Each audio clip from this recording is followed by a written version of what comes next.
है friends, good morning, this Sushil Kumar. Friends, मैं आज जा रहा हूँ आपको बहुत इंपॉर्टेंट पॉइंट्स बताने कि रिलेटेड टू लैंग्वेज कि बहुत सारे बच्चे को देखा हूँ मैं कि इंग्लिश बोलने की कोशिश करते हैं लेकिन वो इंग्लिश नहीं बोल पाते हैं कुछ रीजन्स की वजह से, क्योंकि उनको ये लगता है कि इंग्लिश बोलने के लिए हमारे पास बहुत सारे रूल्स रेगुलेशन की ज़रूरत होनी चाहिए। ऐसा उनको लगता है, लेकिन ऐसा नहीं है। जैसे आप भोजपुरी बोलते हैं, जैसे आप हिंदी बोलते हैं या कोई भी लैंग्वेज आप अपने माहौल में अपने एनवायरनमेंट पे रह के बोलते हैं, वैसे ही सेम इंग्लिश लैंग्वेज भी है।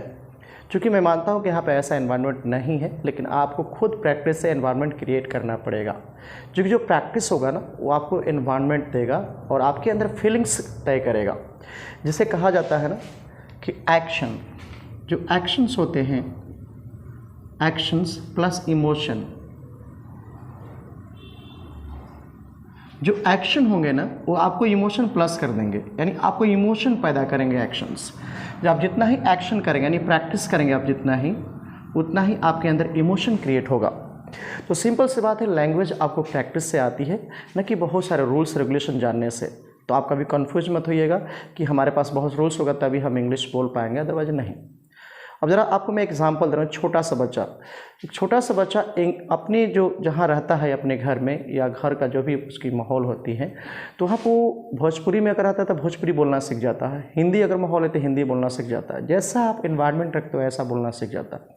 इसका एक रीज़न है, वो करता क्या है, हर चीज़ों को ऑब्जर्व करता है, यानी सुनता है, लिसनिंग करता है। और जब वो लिसनिंग करता है तो वो थोड़ा थोड़ा बोलने की कोशिश करता है, अपने वर्ड को रखने की कोशिश करता है। जब वर्ड को रखता है, कोशिश करता है, तो बहुत लोग हंसने भी लगते हैं। थोड़ा तुतला बोलता है तो बहुत लोग उस पर हंसते हैं, मतलब अच्छा लगता है एक तरीके से। तो कहने का सेंस ये है कि उसको ये पता नहीं कि आप उस पर हंस रहे हैं, जो कॉन्फिडेंटली उस बातों को बोलता है वो। तो सेम आपके साथ ये होना चाहिए कि आप गलत बोले या सही बोले तो इंग्लिश में है। अगर आप इंग्लिश बोलने की कोशिश करते हैं, बार बार मिस्टेक होता है, तो आप सही कर सकते हैं, लेकिन आप बोलेंगे ही नहीं तो इंग्लिश नहीं बोल पाएंगे आप। तो सिंपल सी बात है, बोलना मेन ज़रूरी है, राइट। उस बच्चे की तरह जो बच्चे नहीं समझता है कि क्या मेरे बात पे लोग हंसते क्यों हैं, तो सेम ही प्रक्रिया आपको अप्लाई अपनी लाइफ में भी करना है। तो मैं आपको बता दूं कि इंग्लिश बोलने के लिए कुछ रूल्स रेगुलेशन होते हैं। वो क्या होते हैं, ज़्यादा आप टेंशन लेने की ज़रूरत नहीं है, क्योंकि आपको कोई ज़रूरत नहीं कि बहुत सारे बुक्स पढ़ना पड़ेगा, बहुत सारे रूल्स पढ़ने पड़ेगा, ऐसा कुछ नहीं है। सिंपल, जैसे आपकी हिंदी लैंग्वेज है भोजपुरी, वैसे इंग्लिश भी है। तो कुछ चीज़ों को आपको जेन्युइन स्टार्टिंग में आपको जानकारी होना ज़रूरी है, तभी जाके उस पैटर्न पे चल पाएंगे। क्योंकि इंग्लिश से आपको अज्ञात है, इंग्लिश नहीं पता है, तो कुछ रूल्स आपको थोड़ी थोड़ी चीज़ जाननी ज़रूरत है, ज़्यादा कुछ नहीं। जैसे आपको पहले ये पता होना चाहिए कि सबसे पहले इंग्लिश में जो लोगों के बारे में बात करते हैं उनके बारे में पता होना चाहिए। तो ये सबसे पहले जानेंगे अभी। जैसे हम देखिए इंग्लिश में बात करते हैं आई के बारे में, वी के बारे में, यू के बारे में, दे के बारे में बात करते हैं, ही के बारे में बात करते हैं, शी के बारे में बात करते हैं, ईट, और यहाँ पे कोई भी नेम हो सकता है। चलिए मैं अपना नेम रखता हूँ, मेरा नाम सुशील है, राइट। इनके बारे में हम रोज़ बात करते हैं। जब आप ग्रामर पढ़ें तो टीचर आपको पढ़ाएंगे ये प्रोनाउन है तो ये नाउन है, ऐसा कुछ बताएंगे। मैं बताऊँ कि इंग्लिश बोलने का आपको नाउन प्रोनाउन एवरीथिंग इससे कोई ज़रूरत नहीं है। जैसे आपने भोजपुरी बोला, मैं फिर कह रहा हूँ, जैसे आपने हिंदी बोला, क्या आप हिंदी व्याकरण से बोलते हैं, क्या भोजपुरी का कोई व्याकरण है, ऐसा कहीं कुछ नहीं है। सिंपल ये आपको समझना होगा सिंपल तरीके से। देखिए आई मीन्स क्या होता है, हिंदी में लोग पढ़ाते हैं आई मीन्स मैं होता है। मैं बता दूं सिंपल, स्वयं के लिए हम आई बोलते हैं सिंपली। अगर आप स्वयं हैं तो आई हैं, ये आपको दिमाग में डाल लेना होगा। मैं मुझे ये सब भूल जाइए, आई का मतलब स्वयं, सिंपल। नेक्स्ट वन है आपको वी। वी मीन्स जब आप ग्रामर पढ़ते होंगे तो वी का मतलब हम लोग बताते हैं, हिंदी में लोग हम लोग बोलते हैं या हम बोलते हैं, लेकिन मैं बता दूं वी एक ग्रुप को बोलते हैं जहाँ पे एक से ज़्यादा लोग हों, उसमें आई शामिल हो, उसी को हम वी बोलते हैं। तो सिंपल ये समझिए कि ग्रुप को हम वी बोलते हैं जिसमें मैं खुद शामिल होता हूँ। नेक्स्ट वन है वी यू।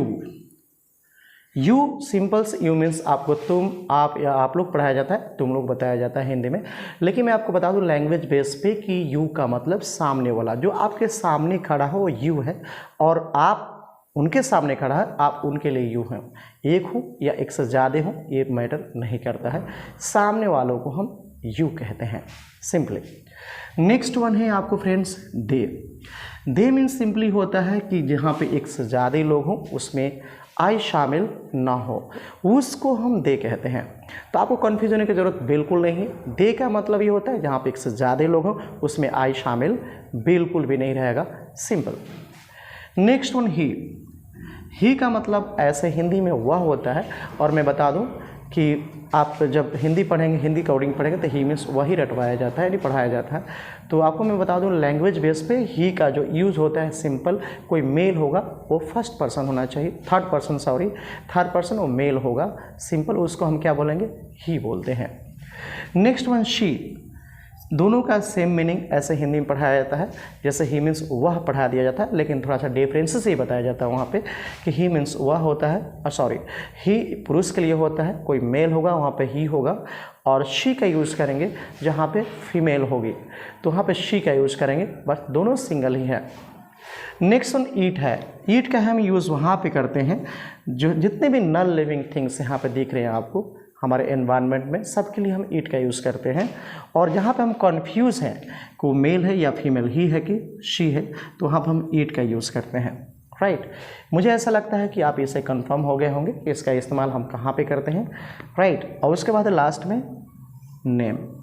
नेम यहाँ पर दुनिया का कोई भी नेम आप रख सकते हैं, रिलेटिव्स नेम भी रख सकते हैं, कोई किसी का भी नेम, जो व्यक्ति होगा उनका नेम यहाँ पे रख के बात कर सकते हैं। तो फ्रेंड्स मैं बता दूं कि आपको इंग्लिश बोलने के लिए पहले आपको इनके बारे में जानने की ज़रूरत है ताकि पता चले कौन व्यक्ति है वहाँ पे। इसके बाद आपको सिंपल से कुछ वर्ड्स की ज़रूरत होती है, जो वर्ड्स होते हैं जैसे आपको एक्शंस, इसके बाद एक्शन आपको आना चाहिए। एक्शन का मतलब होता है क्रिया या काम लोग बोल सकते हैं, जितने भी आप काम करते हैं उसको बोलते हैं एक्शन, राइट। सिंपल सी बात है।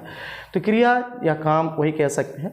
तो जो आप सुबह से लेकर शाम तक करते हैं, आपके लाइफ में जो भी घटना होती है, जो भी काम करते हैं, उसी को हम एक्शन बोलते हैं। तो जैसे कि सिंपल यहाँ पे देख सकते हैं, गो मीन्स होता है जाना, तो जाने का काम करना, ऐसे आपको कुछ वर्ड्स आना चाहिए। गो हो गया, बीट हो गया, बीट मीन्स होता है पीटना, राइट। आपको डांस हो गया, डांस मीन्स होता है नाचना, यू नो वेरी वेल्स, नाचना होता है नाचना। और क्या, लिव मीन्स रहना। ये सब सारे क्या है, एक्शंस हैं, रहना। ऐसे कुछ आपको वर्ड्स पता होना चाहिए, राइट। ये आपको मालूम होना चाहिए। और मैं आपको एक और तरीका में बता दूं कि आपके पास और क्या होना चाहिए।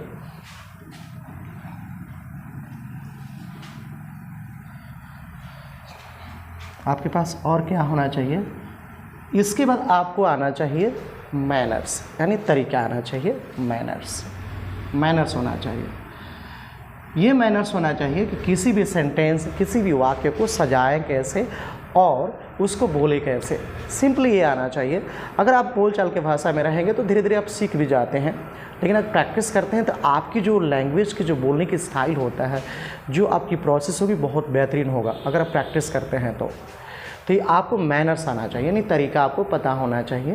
तो आपको धीरे धीरे तरीका मालूम चलते जाएगा, पढ़ाऊँगा तो मैं। और उसके बाद कुछ चीज़ें होना चाहिए जिसको हम कैसे प्रैक्टिस करेंगे। आप पढ़ेंगे सी फॉर होता है कॉन्सेप्ट। आपको कुछ कॉन्सेप्ट की नॉलेज होना चाहिए, क्योंकि डायरेक्टली आप हिंदी लैंग्वेज में हैं और भोजपुरी में है, इसलिए आपको प्रॉब्लम आएगी समझने में या बोलने में। इसलिए कॉन्सेप्ट आपका थोड़ा सा क्लियर होना चाहिए, राइट। सी फॉर कॉन्सेप्ट आपको होना चाहिए। नेक्स्ट होता है एस फॉर सेंस। जो भी आप कॉन्सेप्ट पढ़ेंगे उसका सेंस भी आपको क्लियर होना चाहिए। तो उस कॉन्सेप्ट के पास सेंस होना चाहिए। कॉन्सेप्ट में सिद्धांत, कोई भी मेन पॉइंट जो पढ़ाया जाएगा वो जो कॉन्सेप्ट होगा उसका सेंस यानी भाव यानी समझ होना चाहिए कि कहाँ पे उसका यूज़ होगा। नेक्स्ट पॉइंट आपका है, ये दोनों जान लेने के बाद में अगर जान गए दोनों कॉन्सेप्ट और सेंस, तो आपको पी फॉर प्रैक्टिस बहुत ज़रूरी है। इसलिए ज़रूरी है प्रैक्टिस कि आप दिन भर घर पे 24 आवर्स, भोजपुरी का माहौल है तो भोजपुरी बोलते हैं, या तो आपके घर में हिंदी लोग बोलते हैं, तो आपका सिंपल सी बात है हिंदी एनवायरनमेंट है, इसलिए प्रैक्टिस करना जरूरी है। क्योंकि आपका सॉफ्टवेयर जो है, दिमाग जो है हिंदी और भोजपुरी में है। तो सिंपल सी बात है, अगर इंग्लिश आप सीखना चाहते हैं तो इंग्लिश में सॉफ्टवेयर लोड करना पड़ेगा, यानी प्रैक्टिस करके एक सॉफ्टवेयर क्रिएट करना पड़ेगा, तैयार करना पड़ेगा। तो प्रैक्टिस बहुत ज़रूरी है, निहायत ज़रूरी है। उसके बाद है प्रैक्टिकल। जब फ्रेंड्स आप प्रैक्टिस करते हैं तो आपके अंदर वो प्रैक्टिकल होने लगता है, क्योंकि वो लैंग्वेज आपको आने लगती है। आप धीरे धीरे जान जाते हैं कि उसको बोले कैसे, कहाँ पर इसका यूज़ होगा। ये से सारे चीज़ आपको क्वेश्चंस पता होना ज़रूरी है या चाहिए। तो फ्रेंड्स मैं ये कहना चाहूँगा कि आपको इंग्लिश बोलने के लिए बहुत सारे रूल्स रेगुलेशन की ज़रूरत नहीं है जो आप सोचते हैं या डरते हैं। इंग्लिश कोई भी बोल सकता है, जिसको सिंपल सी बात उसको रीडिंग देने आना चाहिए। इंग्लिश बुक का रीडिंग देने आना चाहिए। अगर रीडिंग उसको नहीं देने आ रहा है तो उसको रीडिंग देना सीखना पड़ेगा। कोई भी व्यक्ति इंग्लिश बोलना सीख सकता है, बोल सकता है। तो फ्रेंड्स मैं आज के लिए इतना ही। So thank you for joining today. Bye.